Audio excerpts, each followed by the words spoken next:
Company থেকে এখানে যে ফিচার অপশন, কোম্পানি থেকে ফিচার, অথবা কিবোর্ড থেকে যদি আমরা F11 এটা প্রেস করি তাহলে আমরা ফিচার অপশনে চলে আসতে পারবো। ঠিক আছে, আমরা ফিচারে যাচ্ছি।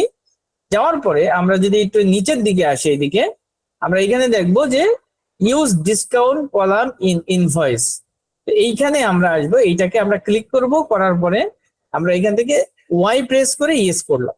ঠিক আছে, এন্টার দিলাম। দেওয়ার পরে এখানে কন্ট্রোল এ দিয়ে আমরা এটাকে সেভ করে দিলাম।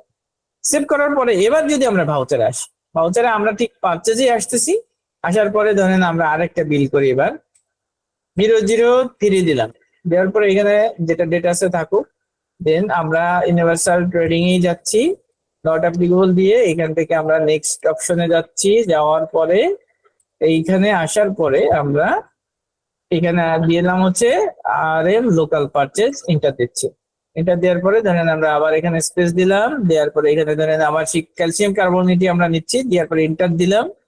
আমরা ট্র্যাকিং নাম্বার নট অ্যাপ্লিকেবল রাখবো, অর্ডারেরও tracking number not applicable, quantity এখানে ধরে আমরা দিয়ে দিলাম হচ্ছে 100 কেজি। ইন্টার দিচ্ছি। ইন্টার দিলে আমাদের এখানে 90 টাকা প্রাইস শো করতেছে। এবার ইন্টার দিচ্ছি এবং কেজি থাকতেছে, এরপর ইন্টার দিচ্ছি।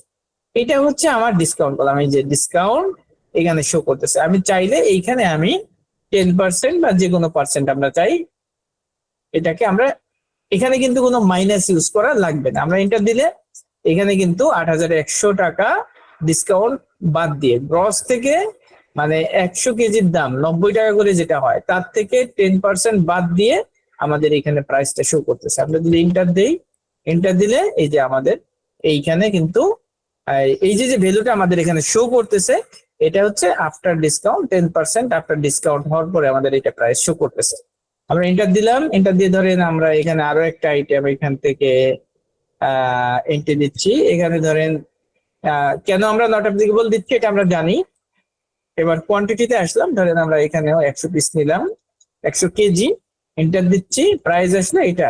আমি চাইলে এটাকে 5% ডিসকাউন্ট দিয়ে দিতে পারি, তো 5% মাইনাস করে আমাদের এটা এখানে আসতো। ঠিক আছে, এরপর এন্টার দিচ্ছি। এন্টার দিচ্ছি, এন্টার দেওয়ার পরে আমি চাইলে এবার যদি আমার ভ্যাট এর বিষয় থাকে, আমি ভ্যাট এক্সপেন্সটা এখানে 15% অ্যাড করে দিতে পারি।